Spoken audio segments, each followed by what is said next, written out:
Okay, welcome to the ethics webinar.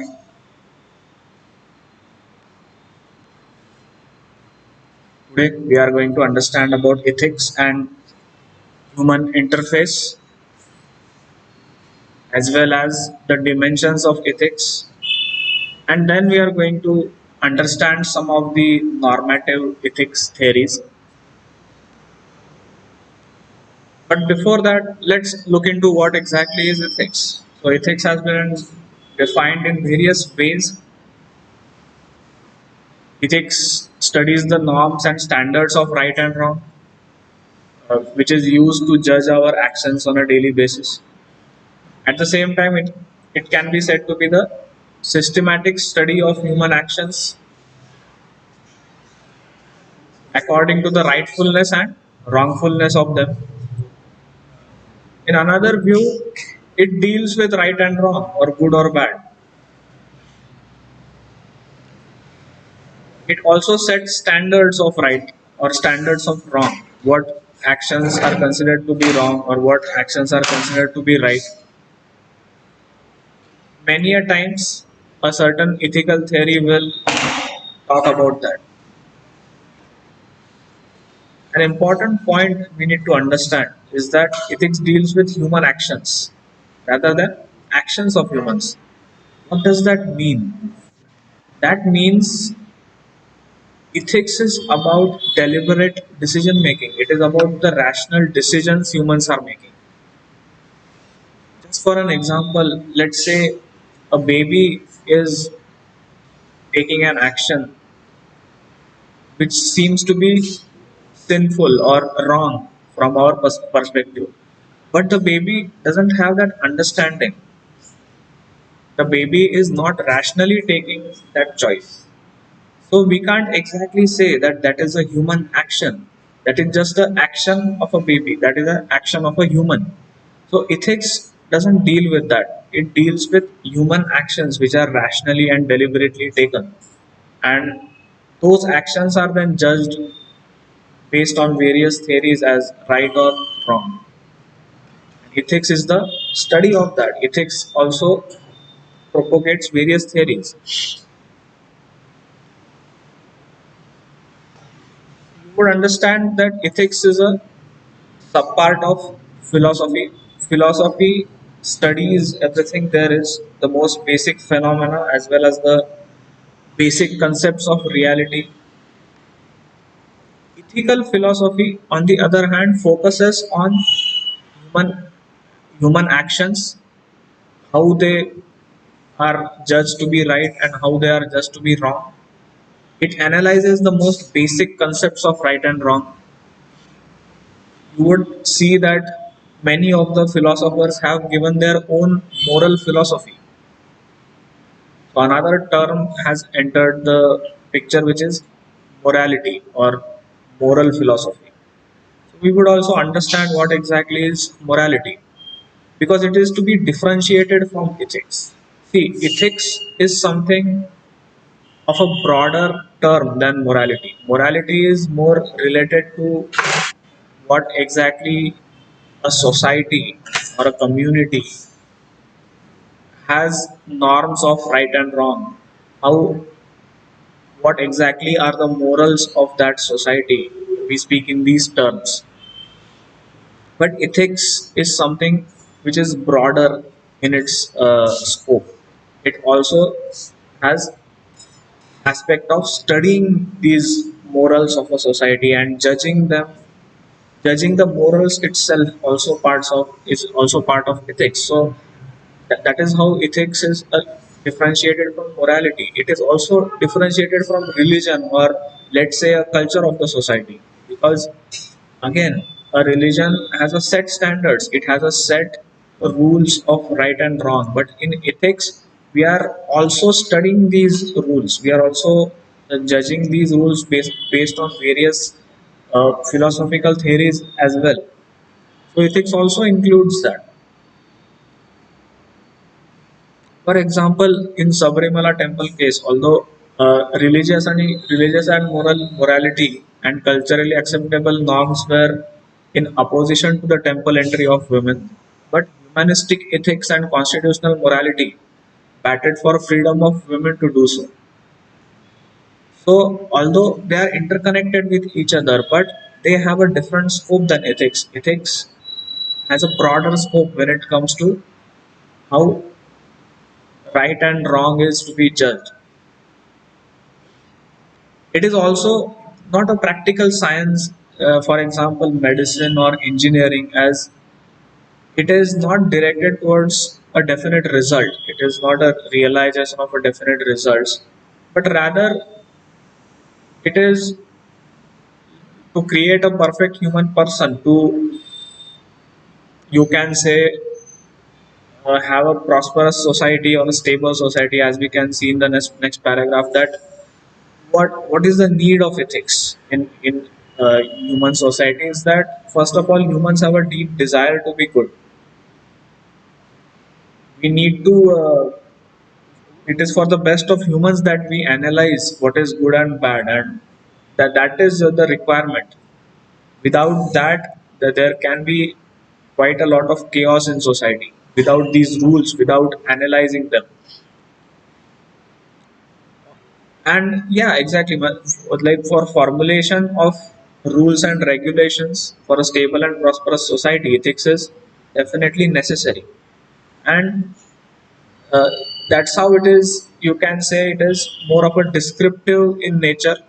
The sciences, you can say, they describe nature, they describe how various, let's say for example chemistry, many a times it describes what is happening, what reactions are happening, and according to it comes up with a lot of rules and its theorems. Similarly, ethics can also be descriptive, as we will see in the dimensions of ethics next. But it can also be normative, that it will come up with the set standards and rules which humans need to follow. Okay, so that's about ethics. And what do we mean by ethics and human interface is that there is a connection between ethics and humans. Basically, ethics is for humans. Many people say that ethics originates from humans, but many people also say that ethics originates from gods or religion or something much beyond humans. But still, at the same time, it is related to humans. It is something which regulates the conduct of humans, or it is something which decides the punishment of humans. So that's how we can see that ethics and humans have been interrelated to each other since time immemorial. From the times of Greek philosophers such as Plato or Aristotle, or even ancient Indian uh, philosophers and treatises, such as, for example, in the Vedic era.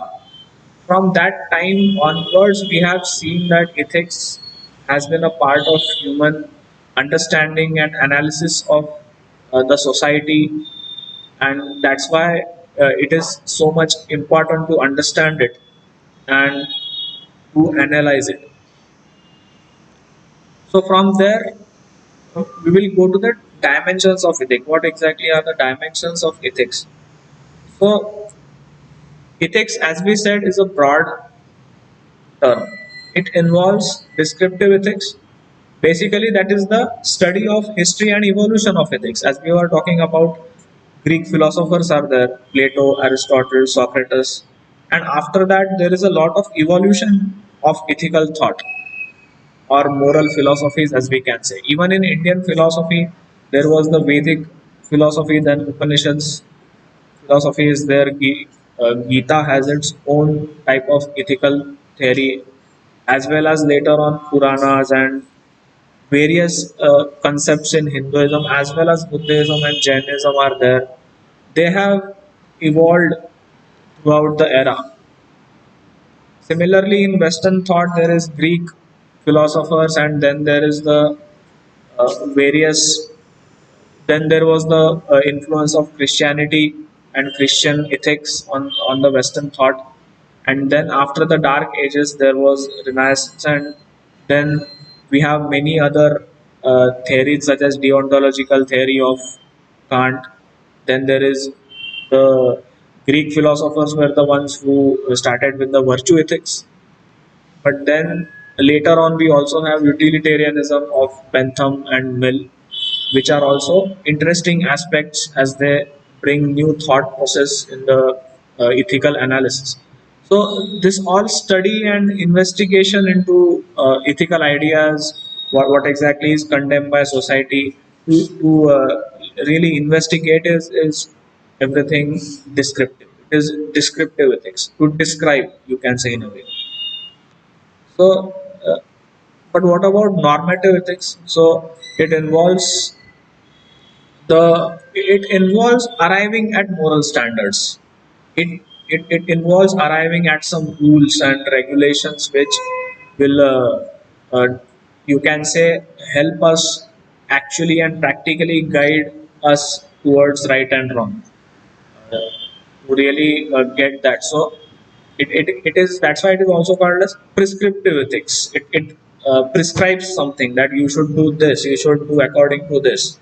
So various philosophers have given their own normative theories. For example, Aristotle has given his virtue ethics. Kant, another German famous philosopher, has given deontological ethics. Mill has given consequentialism, or you can also call it utilitarianism. These are the theories of normative ethics which we are going to see as we go ahead in this lecture.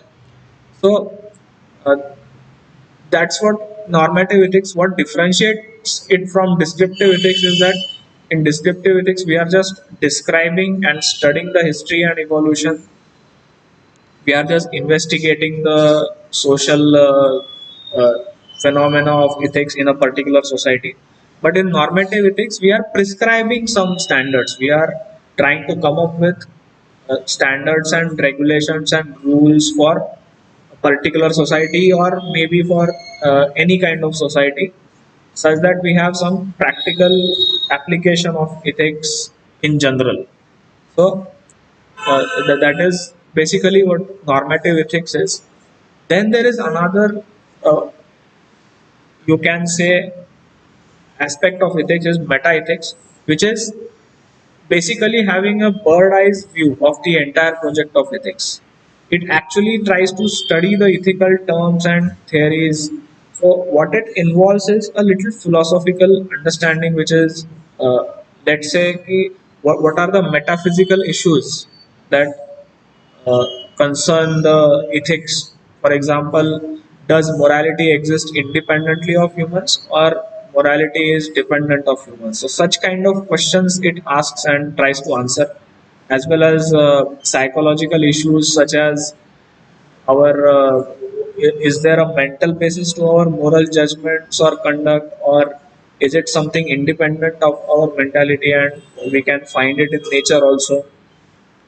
So that is what it is concerned with. It is a more philosophical analysis. Let's say what differentiates it from descriptive ethics is that descriptive ethics many a times merely describes what is happening, like in a society. Let's say if investigation is happening, so it just merely describes it. But in meta ethics, it really goes into deep questions and analysis. So that is meta ethics, and then there is applied ethics, where you can say कि for particular the application of ethics is seen in particular areas. For example, let's say bioethics or military ethics. So various uh, concepts and theories are seen to be applied to some particular issue, you can say. For example, even euthanasia or abortion, these kind of issues are taken up, and controversial issues where some kind of a moral ambiguity is there, some kind of a ethical dilemma is there.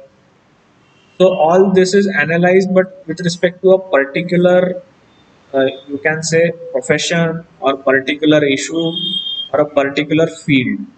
That is what comes in the applied ethics dimension of ethics. So as we can see that there are four dimensions: descriptive ethics, normative ethics, meta ethics, and applied ethics. So what we are going to do is we are going to go into normative ethics and study three interesting normative ethics theories, which are first is the Kantian ethics. Kant was a German philosopher who had his own philosophical understanding. He wanted everything to be based on or judged on reason, but at the same time, he also understood, or through his own philosophizing, he understood that there are some things that may be beyond reason also. But what about his moral theory? So, the Kantian moral theory is grounded more in the idea of duty.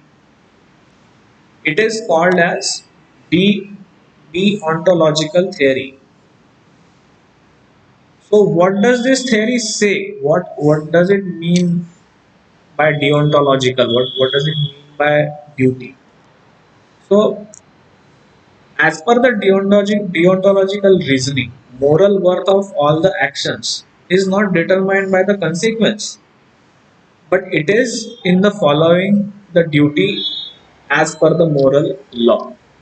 So, whatever the moral law is there, you have to follow it no matter what. You have to follow it, and whatever the consequence might be of that action, but if you follow that moral law, you are a moral person. If you follow that moral law, that is good. That is what the deontological reasoning is there. That is what is there in deontological theory, basically saying duty for duty's sake.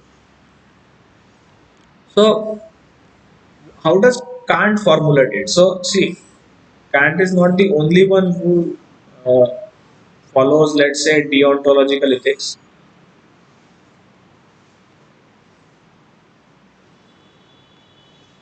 For example, as we will see that even in Gita, a kind of deontological ethics you can interpret. But let's see here that how Kant formulates his own deontological ethics. So, according to Kant, how do we find this moral law? So, what he says is that when you take an action, you set up a rule of conduct for others. That means whenever you are doing something, the implication is that you are doing something which can be followed by every person. So, what he says is if the action taken can be a universal principle to be followed by everyone, then only it can be accepted as a moral law. If an action taken is something which can't be universally followed, then it can't be said to be a moral law. So, this universal principle, which acts as a moral rule of action, is said to be categorical imperative, according to Kant, and that is an important term which you need to remember. That is the categorical imperative of Kant. That is something which you have to do without any exception. Without, so let's, for example, if you look at the phenomena of lying. So of course, we have a choice to lie or we have a choice to tell the truth. So imagine you are lying at a certain point. So this is something which which which you are setting up as a rule of conduct for others when you are lying. So can this be a universal principle? Imagine everyone just starts lying. Nobody will know what exactly is true. So we can't accept this as some universal principle of moral law. It can't be categorical imperative. On the other hand, let's say speaking the truth. If we are speaking the truth, it is something which can be universally acceptable.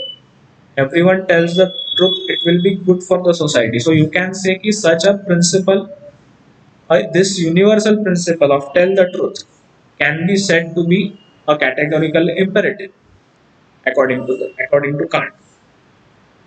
So so as opposed to, you can say that it is not looking at the consequence of the actions, but rather Now, if we say that yes, telling the truth is good, telling the truth is a moral law, then you have to tell the truth all the time. It is not something which has some exceptions. Because if we accept exceptions, that has to become a moral law, which is, you can say, universal principle, for example, lying. But that is not the case, that can't happen. So, that's how he comes up with moral laws. So there is a phenomena or there is a concept called rule utilitarianism, which we will see later also. It means that rules are formed on the basis of we look at the consequences of the rules and then we decide if the rules are good or not. That is what basically rule utilitarianism is. And they base their validity of moral laws on the basis of good consequence. But Kant's categorical imperative, you can say, is an a priori judgment. What does that mean? An a priori judgment is something which can be made without having any reference to what is happening in the world. For example, we can easily say that 3 plus 2 equals 5 without even, you can say, verifying it or looking at the world, real world. We can just say that yes, this mathematical proposition 3 plus 2 is equal to 5. This is a priori judgment. Kant's categorical imperative is also an a priori judgment. Without looking at the consequence, without looking at the real world, we can just say that this is the good thing, this is the moral law. So it is opposed to rule utilitarianism. It is not, because both are having some rules. Even Kant's categorical imperative is a rule that yes, you should tell the truth. But it is not because of consequence it is bringing, but rather it is good in itself. It is a duty for duty's sake. That is the a priori judgment. On the other hand, similar to categorical imperative, Kant also formulates hypothetical imperative. That is, you can say ki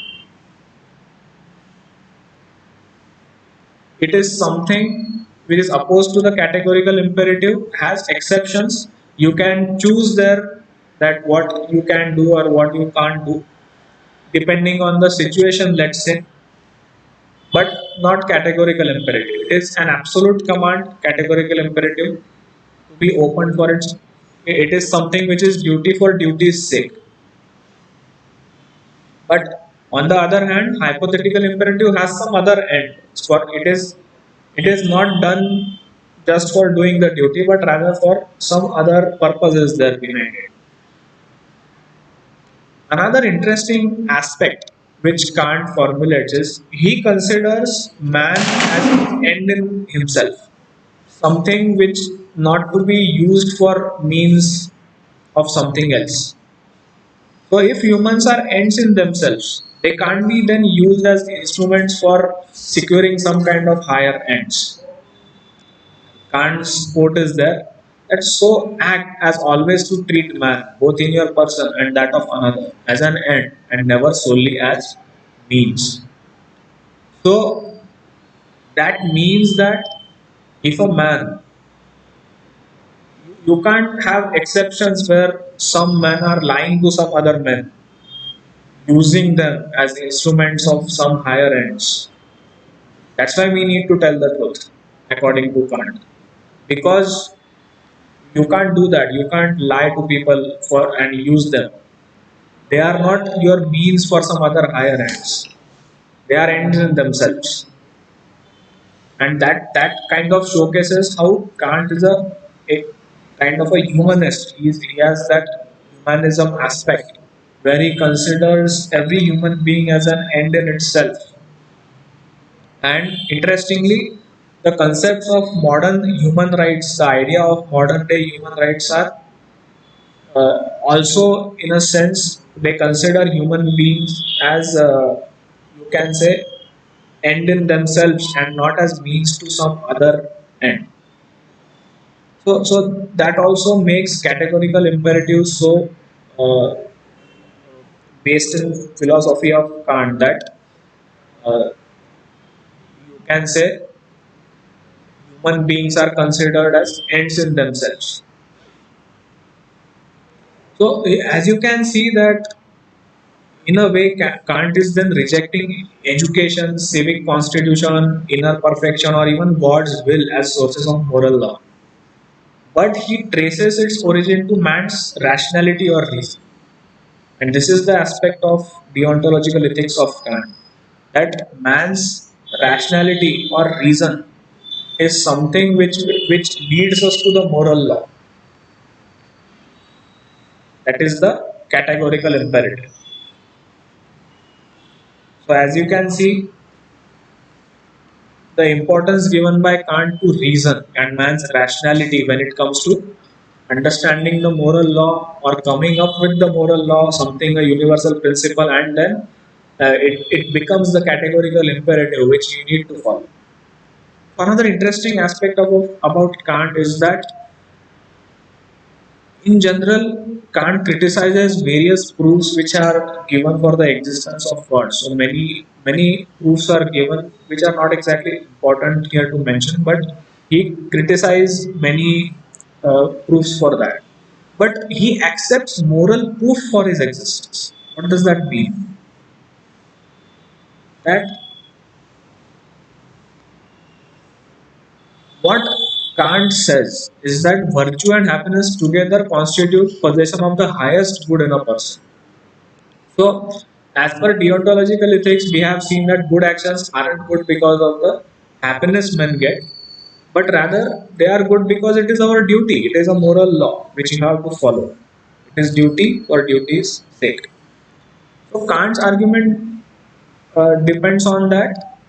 Kant thinks that okay, we are doing the good, we are doing following our duty without looking at whether we are getting happiness or not.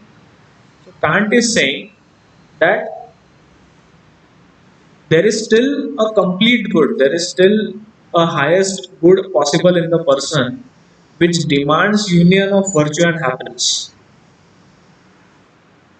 He formulates that idea of complete good as something of a union of virtue and happiness, right? That is the highest good according to Kant, that the person is also doing virtue and he is also getting the happiness because of that. So that is the complete good which Kant is, you can say, formulating. But how will that happen? That is the question, because virtue depends on inner will. I can always be, you can say, taking the proper action according to the moral law. But that doesn't mean the results I will get, the consequences I will get will be favorable always, because they will be dependent on the circumstances of the situation. Hence, there must be a supreme power, there must be a supreme person who will harmonize this virtue with happiness in future life, because he controls inner and outer world. And that is how Kant accepts God as a someone who is a moral arbiter, who is what God does according to Kant is that he connects virtue with happiness, if not in this life, maybe in future life, or vices with sadness or sorrow. That's what he is connecting. So, interestingly, such a concept of God is also accepted by Nyaya philosophers, that uh, God is an arbiter of good and bad.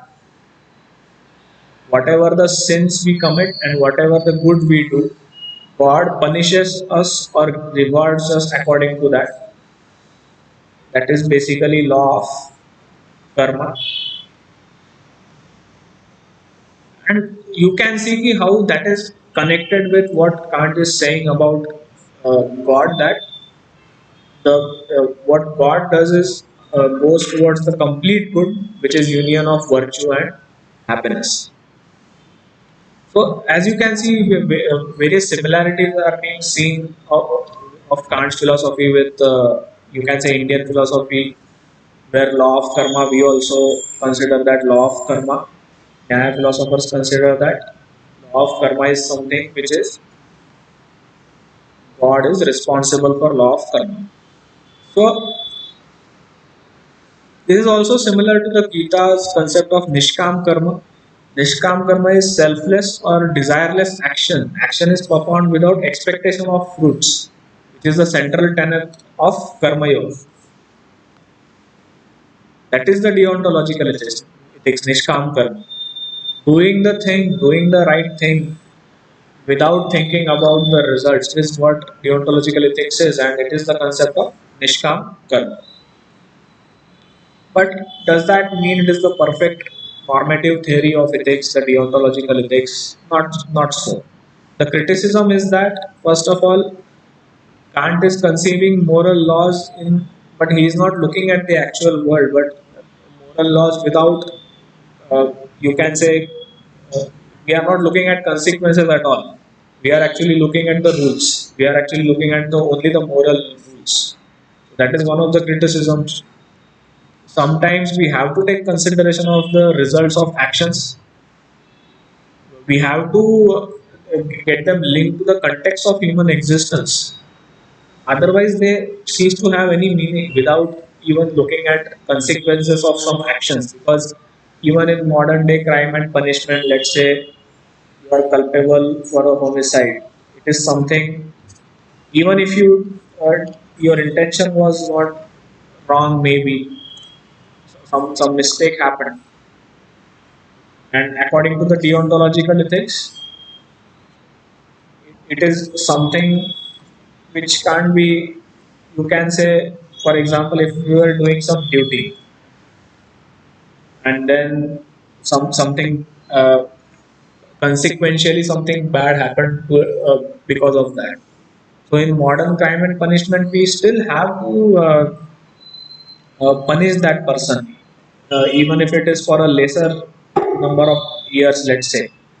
Still we have to punish it, we can't just forget about it, right? So that is one of the limitations of deontological theory, that it completely looks away from consequence of actions and only looks at the steadfast or only decided moral laws. So that was about the deontological ethics as formulated by Kant. But what about, let's go back a little. We directly went to the Kantian phenomena. Kant was a German philosopher in the 16th, 17th century, around that period. But the formulation of ethics has a long past. So let's go to the previous, you can say, the initiators of ethics in the Western thought, which is the Greek philosophers. What they propounded was called as the virtue ethics.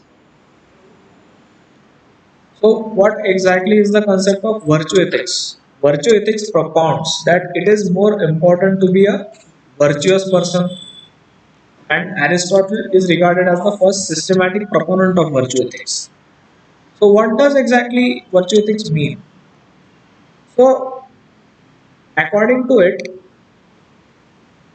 a man will not act kindly mainly because he thinks that it is duty to do so, or because he calculates that acting kindly will have more utility for him in the society. But X will act kindly, the man will act kindly because he possesses the virtue of kindness. He is habitual to be kind. That's why he will always be kind. And that is the basis of virtue ethics, that it is an acquired virtue. It is the goodness in a human being is a acquired. It is habitual. We continuously give ourselves some kind of habits which makes us virtuous person, or it can also make us a person who is full of vices. So it is an, even the weakness in character is acquired, and even the strongness in character is acquired. So what exactly is the purpose here? So, what Aristotle does is, Aristotle is always looking at the summum bonum. That is the, what is the highest end of life according to uh, Aristotle. You can say that that is the concept of summum bonum. So he gives the concept of eudaimonia, which can be interpreted as happiness or flourishing. So Aristotle says that that is the highest end of man, which is to be happy or flourish. Eudaimonia, you can say, that is someone born. So according to that, uh, the virtue ethics theory is formulated that that happiness, that flourishing can only be achieved when a man is virtuous. So, what exactly is then virtue for Aristotle? So, for Aristotle, virtue means it is a golden mean between the two extremes. For example, courage is a golden mean between the two extremes of cowardice and rashness. Such person who embodies the virtues is good according to Aristotle of the highest degree, and for that person he uses the term magnanimous individual. So Aristotle, what he does is even another virtuous thing, according to Aristotle, is that he considers man as a rational being, as opposed to animals and plants. Because see, Aristotle was also a student of biology. He also liked to study nature, and there he saw that other beings in the planet, you can say, they don't have the similar kind of rationality as men have. We still are social creatures as many other animals, but men have a rationality which differentiates us from those animals. We still live in communities, but we have reason. So, reason is something which requires us to live a life of moral and intellectual virtues. What is the intellectual virtue according to Aristotle? So, intellectual virtue for Aristotle is living a life of reason and rationality. It is living a life of controlling your passions, controlling the extremes, and finding the golden mean. Being the virtuous person, using your rationality, not giving in to your emotions or bodily aspects or tendencies, is what intellectual virtue is according to Aristotle. And moral virtue is basically, in a society there needs to be a set standards of, you can say, virtue, at what kind of a virtue, let's say, a military man will have, and what kind of a virtue, let's say, a businessman will have. So these kind of virtues are, you can say, moral virtues which Aristotle is talking about. So that's how he sees humans, and that's how he wants them to develop. So unlike some other philosophers who say there needs to be complete abandonment of passions in humans, but Aristotle is not like that. He is saying we need to control it. Yes, there is still an aspect of passions, emotions, and bodily desires in humans. We still are, you can say, we have that base tendencies of animals, but we have rationality also, and we need to use that rationality to control it. We need to avoid the extremes, and we need to find the golden mean to become the magnanimous individual, to achieve eudaimonia, which is happiness and flourishing, to achieve the summum bonum of life. So that is the concept then given by Aristotle of the virtue. Another important virtue he thinks is justice. So he considers justice as the supreme virtue, and it has two forms according to him. So that is, first of all, is the distributive justice, and then there is the remedial justice. So he says distributive justice, and interestingly, this division is still used in, you can say, criminal justice as well as the distributive justice we use today. So distributive justice is basically equitable distribution of wealth and honors among the citizens of the state, or you can say just distribution. Remedial justice consists about the fair transaction among the members of society. It consists of voluntary as well as non-voluntary transactions. For example, we today call it civil and criminal justice. You can say uh, that. So you can see how that virtue is important. To be just is important for Aristotle. To be distributively just also, that all of us need to Also make sure that distribution of resources is equitable in the society. That's also a virtuous thing, as well as we need to have remedial justice systems where there needs to be criminal justice system which punishes the criminals, and we need to have a even civil justice system where civil cases are, you can say, done in a just manner. So that is virtuous according to Aristotle. So that is the interesting aspect of virtue ethics, that just merely having the knowledge of ethics or merely having some laws or rules, that doesn't result in ethical behavior. Virtuous person will observe rules voluntarily, and even in the absence of rules, virtuous person will act according to their own virtues, and uh, according to that good will happen.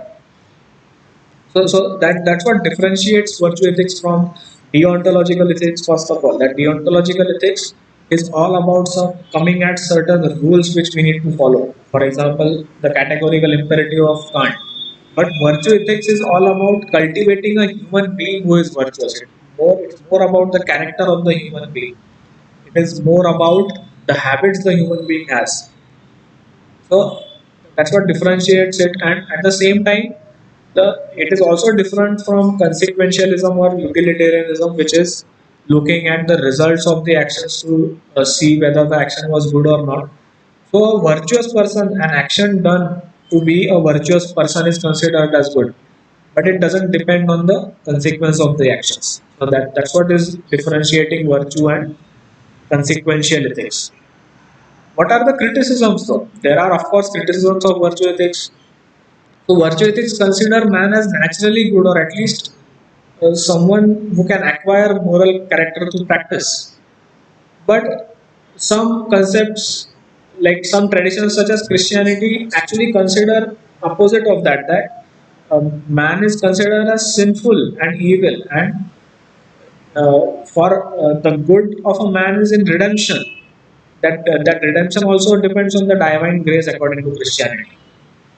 So it's not so easy for a man to just have acquire moral characters to practice, because he is originally sinful and evil according to Christianity. So that is one of the criticisms you can say. Many a times there is lack of knowledge of how to be virtuous or to be virtuous. So many people don't have that knowledge.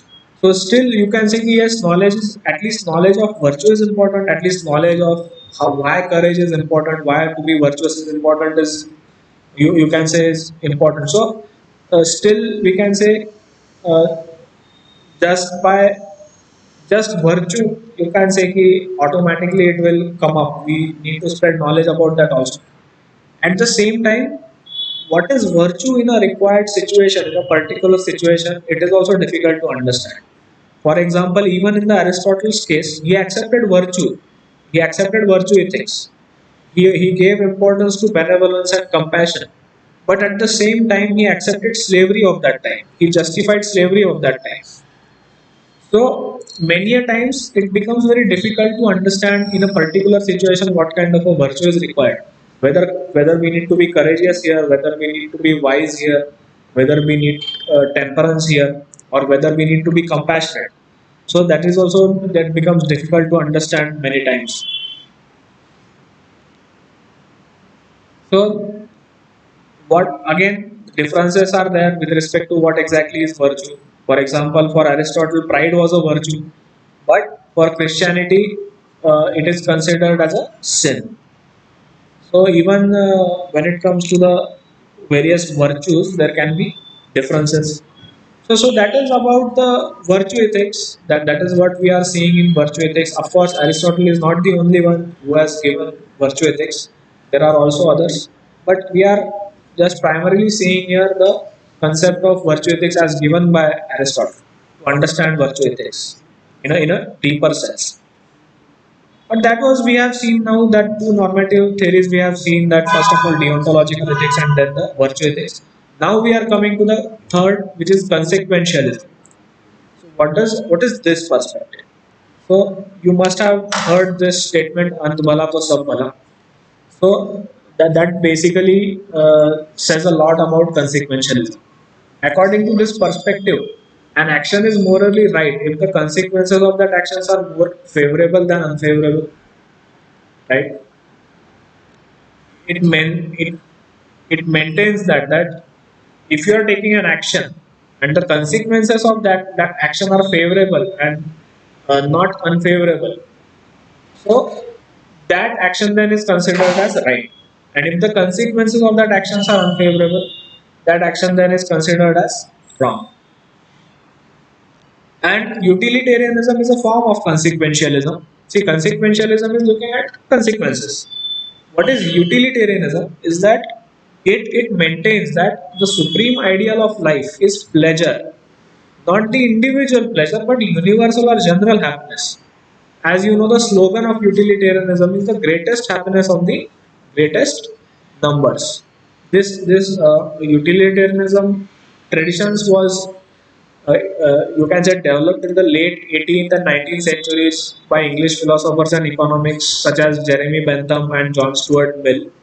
They gave such Jeremy Bentham has given this statement that greatest happiness of the greatest number is something which we need to consider while looking at coming at the rules or even acting in particular situations. So that is how then utilitarianism is conceived also as act utilitarianism or rule utilitarianism. Act utilitarianism is basically uh, considering this that how what action I will take will cause the greatest happiness of the greatest numbers. That is act utilitarianism. And rule utilitarianism is, as we have seen, how rule utilitarianism is different from deontological ethics. So, rule utilitarianism is basically coming up with rules and regulations which will cause greatest happiness of the greatest number. So, you can see how utilitarianism uh, can have an interesting role to play in a democracy where we are trying to have welfare of a lot of people. We need welfare of the maximum people. So we also judge our policies based on that how many people it really benefited, how many people it really suffered because of that policy. We also look at that. So we have a practical application of utilitarianism in, let's say, policy making also, right? So that is in general about utilitarianism. But there are also again criticisms of this theory, this normative theory, that it promotes selfish motives and gross pleasures because it is basically saying that that is the supreme idea we need to maintain, that individual pleasure as well as the, you can say, universal or general happiness, which again comes back to many individuals pleasure and happiness we are looking for. Happiness is also subjective and non-measurable. That is also another issue. Many a times it is subjective. We can't exactly measure whose happiness is what, because a rich man can be unhappy because of some other reason in their life. So there can be many variations in that. At the same time, another important issue with this theory is that it's difficult to foresee consequences of action, because why we are having this normative theory is that we have to come up with some kind of a rule or some kind of a mindset to take that action. And we need to understand, yes, my action will take a particular good consequence. That's why I'm taking this action. But many a times, consequences are varied and there are so many other factors involved that taking an action will have some another adverse consequence also. Our intention was different, but consequence might be something different. So maybe, although it is very good to say that yes, greatest happiness of the greatest number is the criteria we should have, but who exactly sees the future, right? Who exactly foresee the consequences? It is also an important issue in this. So that was about a basic understanding we took of deontological ethics, virtue ethics, and consequentialism. So I wanted to point out an interesting previous year question paper question which was there. All human beings aspire for happiness. Do you agree? What does happiness mean to you? Explain with examples. So can you see that how every theory there we saw consequentialism, deontological ethics of Kant, or even virtue ethics of Aristotle, all talk about happiness in certain way. For example, in the deontological ethics of Kant, according to him, we the highest good and the complete good is the end goal he is looking for, where virtue and happiness together constitute the position of highest good. There is the union of virtue and happiness which he wants, which is why he is accepting God, because he can see that many a times being virtuous actually brings sadness. So he is saying that maybe in the future life, or in the same life, in later on, you will have that union of virtue and happiness. So you can see how even happiness has a place in deontological ethics of Kant, right? Then at the same time, the eudaimonia, which can be interpreted as happiness and flourishing, is also an important concept of Aristotle. That is what is being achieved by virtue ethics. You can say that is the summum bonum, and a magnanimous individual is something who is happy, who is flourishing, because he is rational, because he is virtuous. So another aspect you can see how important happiness is even in the philosophy of Aristotle, the ethical philosophy of Aristotle. And then coming to consequentialism, there is the greatest happiness of the greatest number is the slogan of consequentialism. So again, you can see how happiness is even connected to consequentialism. That uh, many a times there is in consequentialism there is also another aspect of egoism, that only personal benefit or personal, uh, you can say, selfishness is seen as a virtue, that you not exactly as a virtue but as something which we use to take actions. Whether this will benefit me, I will take that action. If it doesn't benefit me, I will not take that action. So even that is there. So even there, benefit and happiness is seen. Even in the utilitarianism concept of consequentialism, there is also greatest happiness of the greatest number as the concept we are using. So as you can see, that as it is given here, all human beings are aspiring to for happiness. So you can use these kind of examples where many a times human beings are not exactly aspiring for happiness, right? That is all what deontological ethics is all about. Although in deontological ethics, God of Kant especially, that God is someone who is making this union of virtue and happiness happen. But human beings are not aspiring for happiness there. They are aspiring for doing their duty. But again, then if you look at the virtue ethics aspect, then in virtue ethics, the human beings are more focused on virtue, being virtuous, and according to that, they are trying to take action, and that is then leading to their happiness. But their aspiration is not to be happy, but their aspiration is to be virtuous. But then, if you look at utilitarianism, it, there definitely their aspiration is happiness. That's why they are taking actions. They are looking at the consequence of being happy. So then, in utilitarianism, yes, those who are utilitarian, they are definitely aspiring for happiness. But those who are virtuous, or those who follow duty for duty's sake,